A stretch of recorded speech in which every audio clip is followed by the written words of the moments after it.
Hello everyone, this is Campfire Productions, bringing you the second chapter of Marked. In our last chapter, we saw the birth of our main character, and we got to see the wonder and the horror that event entailed. How has our main character grown up? Has the curse consumed her completely? Is she human or demon? Or perhaps is she something in between? Hopefully some of these questions may be answered in this episode of Tales by the Fire. Chapter 2. A Change. Night was falling outside the castle. I could tell by the thousands of castle servants tidying everything up for the evening, although in my cell nothing had changed. It was always dark. With the tip of my finger, I traced the mark that caressed the left side of my cheek and spiraled down to my collarbone, the pattern on it more intricate than anything human hands could hope to create. It was magnificent in all of its treacherous beauty. I looked around the windowless cell, breathing in the damp, musty air. My eyes struggled to distinguish something, but even if there had been something to see, I probably wouldn't have been able to pick it up in the blackness. A quiet tap at the door made me whip my head around, sending my long red hair swirling around me. I rose to my feet, taking 2 steps to my left where I knew the door would be. "Kaz?" I murmured quietly, my voice eager and hopeful, concealing the guilt in my heart. His voice was hushed. "Calla, do you want to go for a walk with me?" I smiled, although I knew he couldn't see me. "Of course." The cell door swung open with an unearthly squeak, causing Cass and I to laugh quietly. He held out his hand, and I took it readily, meeting his kind green eyes.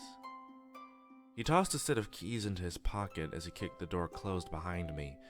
The hall was lit by a few candles, yet even the dim, flickering light made me flinch after a day in the darkness. As Kaz and I slowly walked down the hall, he reached into his other pocket and pulled out something wrapped in a thin cloth. "I saved this for you," he said with a gentle smile, breaking the silence.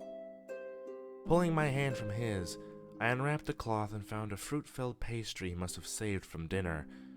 Just looking at the sugary treat practically had me salivating. "Thank you," I said with a smile, then proceeded to take a large bite from the sweet dessert.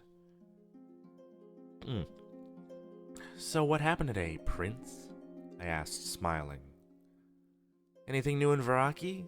Other than you getting an inch taller, that is." He grinned at me. "Well, little sister," he began, punching my shoulder affectionately. "I hardly think me growing an inch is exciting news in the kingdom." "You make me feel short," I said with a grin, glancing up to meet his eyes. He laughed and then sobered abruptly, his face thoughtful. My height may be not the news of the kingdom, but my visits to Senba are. Remember Vanessa, the princess I met there? Well, I've been courting her for over a month now. She's very kind, and there's just something about her I can't describe. I think she's the one, Calla. Every time I see her, I grow more and more certain. I think I might be falling for her." "That's wonderful, Cass! Just think you're gonna get married soon!" I smiled at him, being sure to keep my expression sincere. The last thing I wanted was to ruin his good mood. I truly was happy for him, but I couldn't help feel the pang of selfish jealousy I felt when I saw the way his eyes lit up with delight. All I could think about was that if Cass got married, that meant he wouldn't be here to let me out of my cell. He wouldn't come visit me, talk to me, Remind me that I truly was alive and not trapped in some purgatory. Despite my best efforts, he saw through my happy facade. His face fell, and he laid a gentle hand on my arm. I'm sorry, Calla. I know this must be hard for you. I remember how much you always wanted to have a wedding in a castle. I shook my head, looking at my feet. I'm fine. This is the only life I can really have anyway. I noticed the slight limp in his gait, and felt guilt slice through me like a knife. That isn't true, he said, his voice mirroring the guilt I was feeling. We walked a few steps in silence, other than the echoing of our footsteps in the castle halls. When it was clear that neither of us was going to say anything more, I changed the subject to something equally gloomy. Kaz, what's new with Taliot? He frowned. I saw the muscles in his arms tense. Father still won't tell me exactly what's going on, but each day I can tell the situation grows more volatile. Any spark could lead to war. What are the chances of us winning? His green eyes looked uncertain, even worried. That all depends on which side the border cities choose. Right now, those people are loyal to neither Varathi nor Taliot. And the reinforcements to an army that those people could provide can give either country the edge if it leads to war. Whether we gain the support of those border towns or not, Father and I are preparing to fight, he said softly. I looked into his eyes. Those emerald orbs were always the youngest part of him. They were filled with an innocence that I always envied. Fighting won't solve anything. If only I could talk to Father, to the King of Taliot, then maybe this war could be averted. My brother sighed, closing his eyes for a moment. Calla, you know it doesn't work that way. What would you even say to convince Father? Now, may we please talk about something else? He said apologetically. It's hard enough planning for war all day. I don't want to have to talk about it too. I thought for a moment, clearing my mind. What is the weather like outside, Kaz? I asked. It's been raining for days. It's beautiful, he said, his eyes lost as his mind went far beyond the castle walls. Well, at least I think so. The gardeners aren't very happy, but not me. The rain is more beautiful than the sun. The rain makes everything clean, fresh, revitalizing. I wish I could see the rain, I said, trying to remember the last time I'd set foot outside the castle walls. Kaz flinched slightly. I'm sorry, Calla. I've tried to persuade Mother and Father to let me walk with you during the day or outside the castle, but they barely let me take you out of your cell at night as it is. I'm sorry, Kaz, I said quietly. I truly didn't mean to sound so ungrateful. He laughed, but the sound was forced and harsh. He was angry at himself, angry for not being able to help me more than he already did. Stop apologizing. You know I hate it when you do that, he said, knocking his fist against my head gently. I've also been trying to convince Mother and Father to get you out of that cell and into an actual room, but I shook my head, cutting him off. An actual room isn't safe. You of all people know how easy it'd be for me to break loose, how much harm I'd cause, I said, thinking of all the others in the castle I'd been endangering. He sighed, then closed his eyes for a moment. I saw one section of the marks on his right arm darken, and then suddenly, the the hall seemed to get a bit brighter, the candle flames a bit larger. I faked a smile at him, hiding it as always. So how are your powers developing? Anything new? He smiled the same smile he usually got when he talked about his marks. I have most of the same abilities as father, but lately I've been developing one that he doesn't have. Watch, he said, then reached out toward the candles.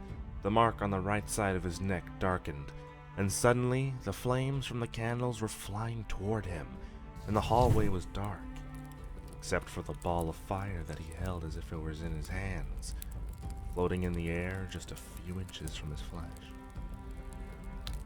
My eyes widened with wonder as I reached out to the bright orb and placed my hand over it, smiling. Kaz went to say something, but at that moment the fire jumped beneath my hand. My hand jerked back reflexively as the flames licked my skin. Drawing back from Kaz and the fiery orb, I hissed in pain and fear. I felt the first ripples of the change come from my neck, and I felt my muscles strengthen as my fingernails changed to claws. Kala, it's okay, said Kaz, his voice taking a calming tone at the moment that he realized I was startled. The ball of fire disappeared, each flame returning to the candle it had come from. My brother placed a hand on my arm, his green eyes worried, with only a hint of fear. I turned away, running back toward my cell. I needed to flee, quickly, before my mind could change and tell me he was prey, tell me he was a threat, tell me anything that would make me hurt him. It took all my self-control not to let the change fully take over my body as I stopped outside my cell door. Dropping to the floor, I buried my head in my clawed hands, hearing Casimir's footsteps through the cat-like ears that had appeared beneath my hair. Kala, it's all right, he repeated, sitting next to me and wrapping a comforting arm around my shaking shoulders. Don't be afraid. I know it startled you, but you don't have to protect yourself, he whispered, his voice a steady mantra. Gently he took one of my hands, which had changed back to soft pink flesh, rather than a furred paw.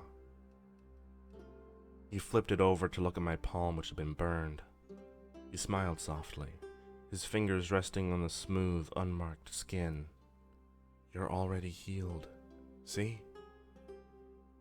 I nodded. I felt my ears change back into normal human ears. I breathed a sigh, leaning against his offered shoulder. Kaz, how do you stand a monster like me? Even mother and father don't. He didn't deny the second part. The pain flashed through his eyes because he knew it was true. I stand you because you're my sister, and because you're the kindest, most caring person that I have ever met. Wish I could be like you or father, I whispered, tucking my knees up to my chest. Why is my mark different? Why do I turn into a monster instead of having powers that let me help people? Am I a mistake? Perhaps you were meant to be born like this, he said. But father is still looking for a cure. Cass hesitated for a moment, then went on. He thinks he may have found something, but he asked me not to tell you until he knew for sure.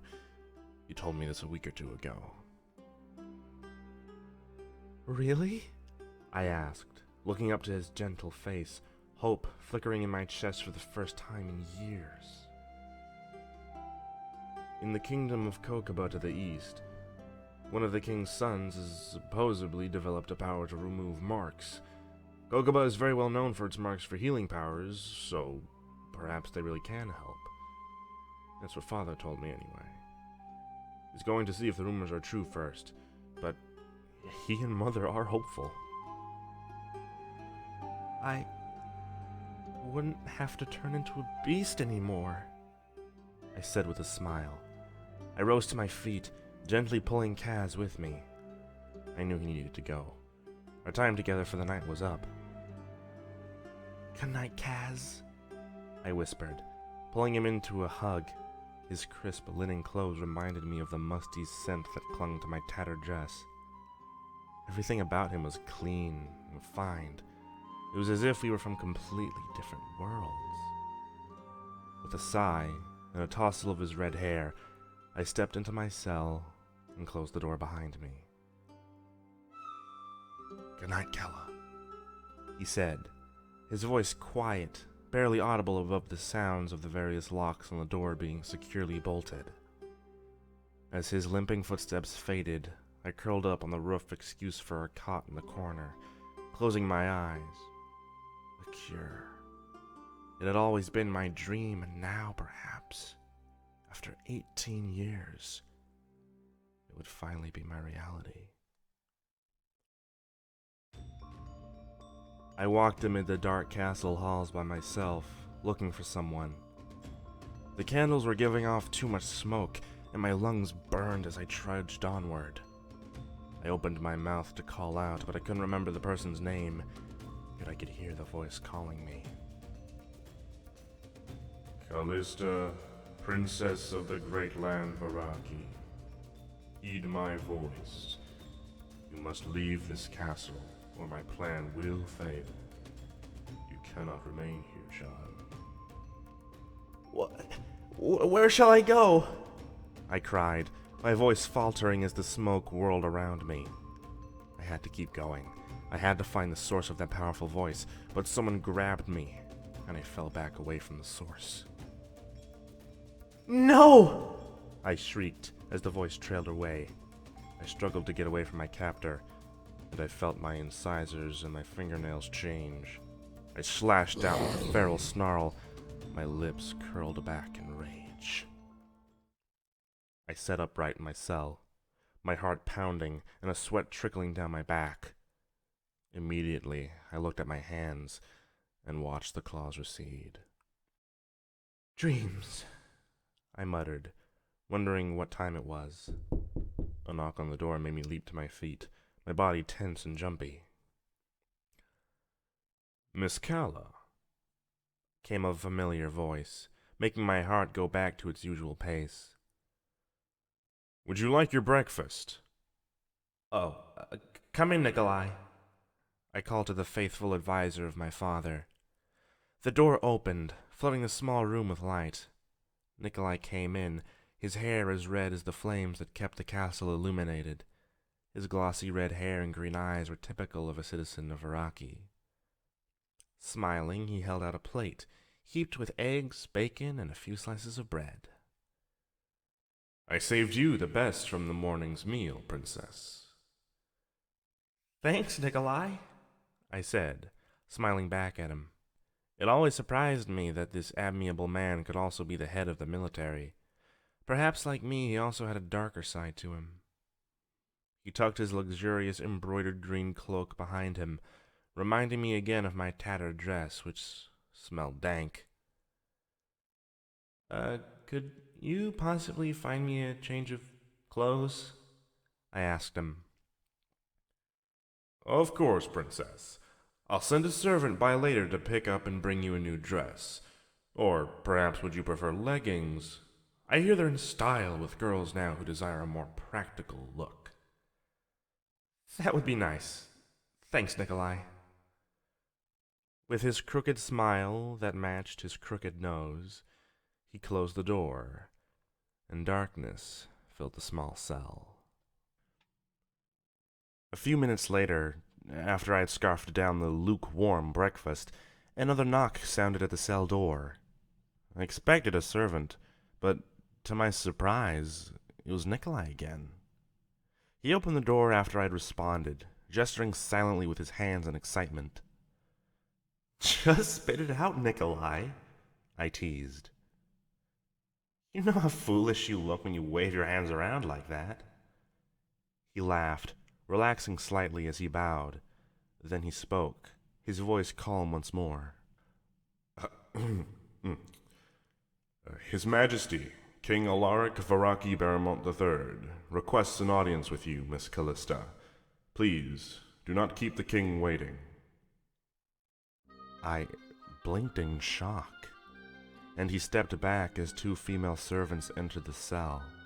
Their eyes were frightened and wary, and I looked around for danger before realizing that they were afraid of me. "Follow us, please, miss," said one of the maids, her voice quavering. Like many in the castle, she didn't know that I was the king's daughter, only that I was something inhuman, something to be feared. With a nod to Nikolai, I followed the young maids through the castle, my eyes occasionally darting up from the ground to look at the people who stared at me, not masking their fear or hatred.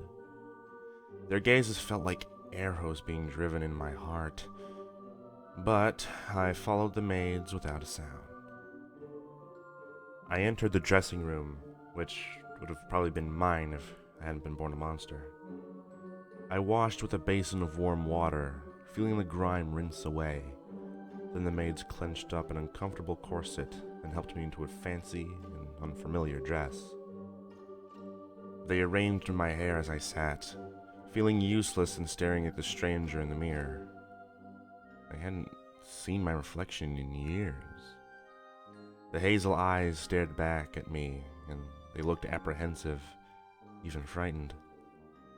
My long red hair hung several inches past my shoulders, but the maids twisted a few strands back, pinning them with combs that were beaded with green stones, perhaps even emeralds. Finally seeming satisfied, they started to leave, with a jerk of their heads being the only indication that I should follow them. My heart raced as I approached the throne room. The last time I had seen Father was 9 years ago, when he had given me the punishment of spending the rest of my life in a tiny cell. Had he forgiven me yet? Would he still be cold, uncaring? And would Mother be there too? The maids announced my arrival, and I walked in, keeping my eyes to the red carpet beneath my bare feet. I almost smiled when I realized the maids had forgotten to give me shoes. But Father's booming order to bow wiped any trace of happiness from my face. I did as he ordered, my knees shaking. His voice hadn't changed. It still sent shivers of fear down my spine. Callista, he began, and I gathered the courage to look him in his green eyes, much like Casimir's, but also so very different. His held none of Casimir's innocence. He folded his hand as he continued to speak. Come closer, please. Guards, you may go. The 2 armored guards that had stood near my father's throne approached me, their eyes colder than their swords, and just as menacing. I fought my instincts, taking a deep breath. Father wasn't going to let them hurt me. Father would never do that. I rose to my feet and took a few steps closer, hating the way that my own father despised and distrusted me. With rough, calloused hands, he turned my head. The cold metal rings he wore chilled my skin as he peered at the mark on my neck for a moment. Then quickly removed his hands, as if touching something rotten or diseased. Callista, I fear that your mark is growing stronger. It is not changing in size, but the energy that runs through it grows every day. Soon, if you lose control, even the barriers and reinforcements I added through my marks on your cell will not hold you.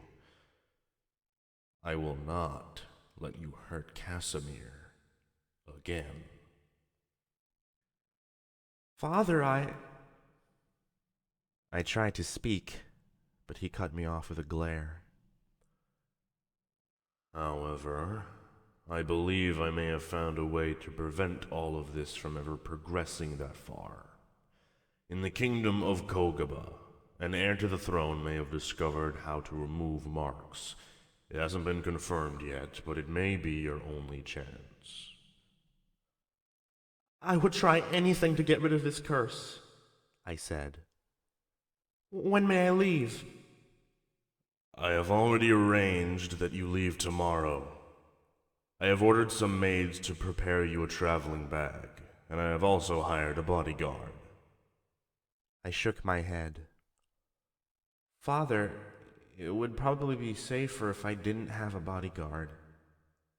I don't want to hurt anyone, I whispered. No, Callista, he said firmly, anger hidden in his voice and his eyes. The bodyguard is accompanying you regardless of what you feel is best. Now, return to your cell and rest. You leave at dawn. With that, he dismissed me. I was escorted back to my dressing room and put on my tattered dress once again, then fell into my cell, my heart feeling both light and heavy at the same time. My mind was racing as I collapsed into my cot. Would Father finally forgive me if my mark was removed? What would Cass think of all this? Would he secretly be relieved? And if I got what I wanted, would I finally become a true member of the royal family? And be able to stop this war? Would I ever be able to win my redemption? Sighing, I pulled the decorative combs from my hair, letting it fall down over my mark again. I set the combs aside, gazing at their intricate beauty for a few moments, before letting my eyes drift closed. Callista Renata Varaki Baramont. You will leave the castle today, came the strange voice as I stumbled down the stone halls, trying to find a way out of the castle. Someone was out there, and I needed to find that person. I struggled forward as I was being pulled by invisible ropes. My breathing quickened as I changed, letting my paws carry me faster than human legs could. I heard the clicking of my claws on the ground and felt them scratch against the stone floor. I ran on, my heart pounding in a strange rhythm, matching the voice I heard. My sides heaved as I lengthened my stride, the castle halls rushing behind me. Yes, follow what I tell you, encouraged the voice. You must go far from this castle to complete my plan. Go, my child, and do not be afraid, for as long as I exist, you are never alone. I will guide you, and you will fulfill my plan to save the kingdom of Araki. Suddenly, a loud sound woke me up from my dreams. The cell door opened. An attack? My heart pounded faster. Before I could think to stop it, I felt the change rip through me. As Calla slept and dreamed, her limbs twitched slightly, her brow furrowed into a frown. A servant knocked on the door, the sound loud and harsh. Someone had began to open the door. With fear and surprise, Calla jumped up. The mark on her neck had darkened, and then she was changing. In under a second, the human girl became a hulking creature, not quite feline, but also not quite canine. Serrated teeth lined her jaws as she opened her mouth and snarled. In her sudden charge, her clothes were torn to shreds as her body grew and changed in speeds that should not have been possible. She threw herself at the door, but the servant had heard her snarl, and just as Calla leapt, the door slammed shut tightly. She rammed her shoulder against the wooden door, and the other door would have been splintered in seconds, but this door had been reinforced by the wards of her father and brother. Her jaws snapped at the cracks between the door and the wall, knowing her prey was on the other side. She threw herself against the door again and again, howling and snarling in fury. Finally, her rapid breathing slowed. She slumped to the ground, resting her jaw on her front paws, taking a deep breath as her eyes closed, fading back to Hazel. Slowly she changed again. She seemed to shrink, her limbs and torso shortening, getting thinner. The black fur on her body receded over a period of a few minutes. Her cat-like ears disappeared, and her paws turned to hands and feet. Once again she was a human girl, lying unconscious on the cold ground of her cell. I opened my eyes slowly, trying to remember where I was. The last thing I remembered was another strange dream. I sat up, shaking out my long hair. Suddenly, I looked at myself and realized that my old dress was lying in tatters on the floor. I looked at my hands in fear and shock, but to my relief, no blood stained them. I hadn't killed anyone. But what had happened? In shame, I stood up just as I heard a voice approach. "Nikolai?" I called, my voice agonized. I had changed again. I had been trying to repress that side of me, but it was so difficult. Why was I a monster? "Miss Calla, are you human again? Are you in control?" he asked softly from outside the door. "Yes," I said softly. "Please bring me some fresh clothes," I said, mortification, shame, and self-directed anger heating up my cheeks. "But don't come in," I added hastily, as I went to the corner of my tiny cell, pulling my knees up and wrapping my arms around them. My foot brushed against something, and I reached for it. I turned the object over in my hands a few times before realizing that it was one of the combs I had taken out of my hair. It was broken now, the beautiful beads no doubt rolling across the floor. I held the comb tightly for a moment before tossing it aside, biting my lip as I tried to stay composed. After a few minutes, a soft knock sounded at the door, and a pile of fresh clothes was tossed in. I dressed hastily, pulling a fresh pair of breeches and plain cotton shirt, then called for Nikolai that he could enter as I tugged on the simple boots. Did I hurt anyone?" I asked, afraid to meet Nikolai's eyes. He shook his head, and relief flooded through me. "You just startled a servant is all. She thinks she just went to the wrong cell," said Nikolai. Only a few who lived in the castle knew my dark secret. Fewer knew that I was the king's daughter. As far as I knew, the only ones who knew both parts were Nikolai, my mother and father, and Kaz. I'm still leaving today, right?" I asked. He nodded. "Yes. Come with me. The king wishes to speak to you before you leave." I nodded sedately and trotted along with him, listening to the rhythmic tapping of his scabbard against his leg as he walked quickly. I wondered if he would hesitate to cut me down if I changed near him. None of the usual heat flowed through my veins. Always after I changed fully was it easier to control the creature inside me. I approached the throne room cautiously again. This time my mother sat beside my father. Her blue eyes and brown hair reminded me that she was not born a citizen of Varaaki. Her face had more lines than last time I'd seen her. She looked at me with disappointment and disgust, which sent waves of pain through my heart. Even the one that gave birth to me couldn't love me. I knelt for a moment, then rose, meeting the cold eyes of my parents and their harsh, unfeeling stares. "Callista," began my father, his voice loud and booming, even though I was only a few feet away. "You will leave immediately to the kingdom of Kogaba, which lies to the east. Your bodyguard is waiting for you in the atrium along with your traveling supplies. You're dismissed." May I say goodbye to Kaz?" I asked. Mother flinched, and father's eyes turned solid emeralds. "You may not," ordered father. "Casimir is currently away, visiting Princess Vanessa Cinnaba and Konfa of Cinnaba.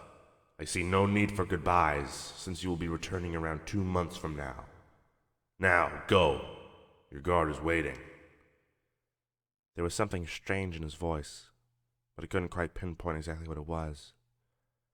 I turned to walk away slowly, hating myself, hating that I must have been so despicable to my parents. I hesitated at the doorway, then spoke softly, knowing they would hear me anyway. Goodbye, Mother and Father. I love you both very much. Without waiting for a reply, and knowing that I wouldn't get one, I opened the door and left. Nikolai was waiting for me, and I followed him in silence. In the atrium, there was a small pack that held a small bedroll and a few other necessary items. I picked it up, sliding it onto my back, the rough fabric harsh against my skin. I glanced around the empty atrium and thought of Kaz with a pang, unhappy that I couldn't say goodbye to my brother and friend. However, I felt a bit relieved when I remembered that he wouldn't be going on this journey alone. Despite my reluctance to have a bodyguard, it intrigued me to meet the individual who was supposed to protect me, as if I needed protection. Would this person despise me too? Where is this bodyguard? I asked Nikolai curiously. At my words, I heard the sound of someone clearing their throat, and I spun around.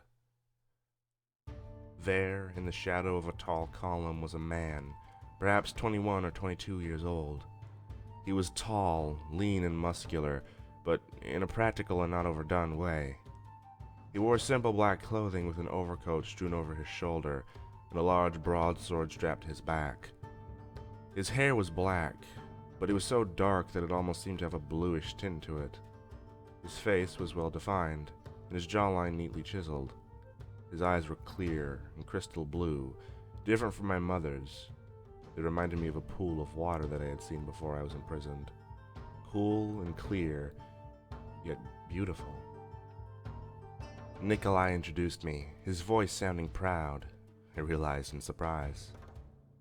This is Princess Callista Renata Varaki Biramont. Am I supposed to bow? Asked the guard mockingly, looking a bit perplexed. I smiled sadly. I may not have the green eyes of Iraqi royalty, but I assure you that I am the daughter of the king and queen, I said, struggling to keep my voice even as I lifted my hair away from my neck to show the mark.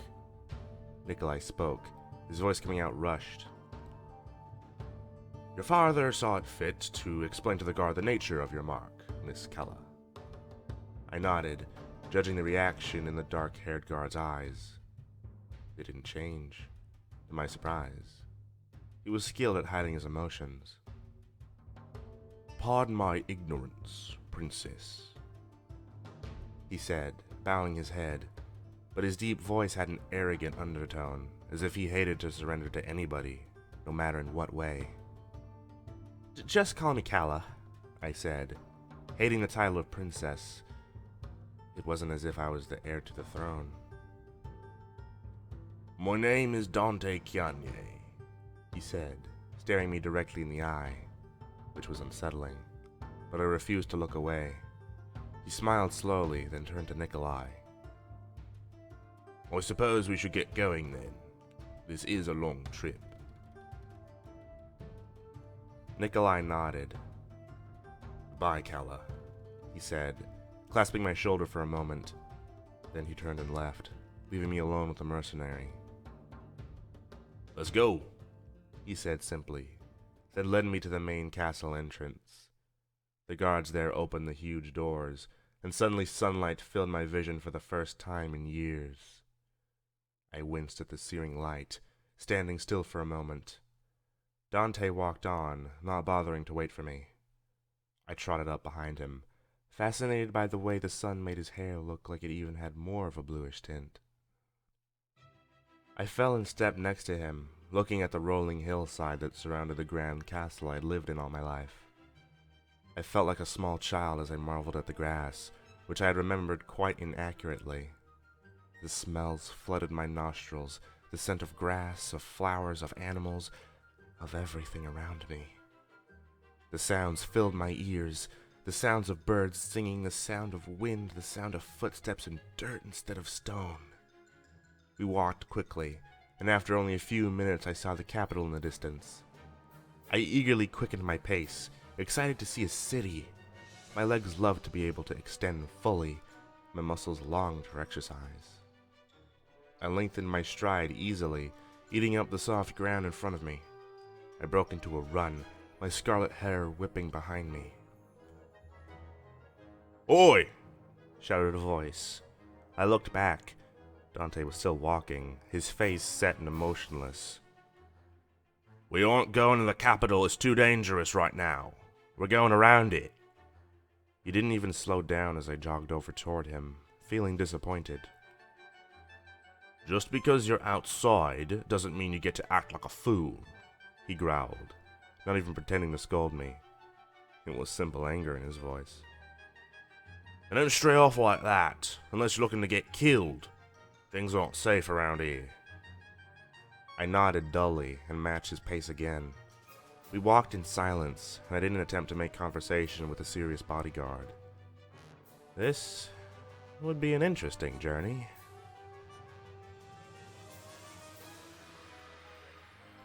That was Chapter 2 of Marked, written by Darkhawk14 and posted on fictionpress.com. Thank you all for listening. If you want to hear more, then like, favorite, and subscribe. And remember, if you want to hear the story in its entirety, then you can go to Darkhawk14's Fiction Press page in the description. And again, I'll see you all next week on Tales by the Fire.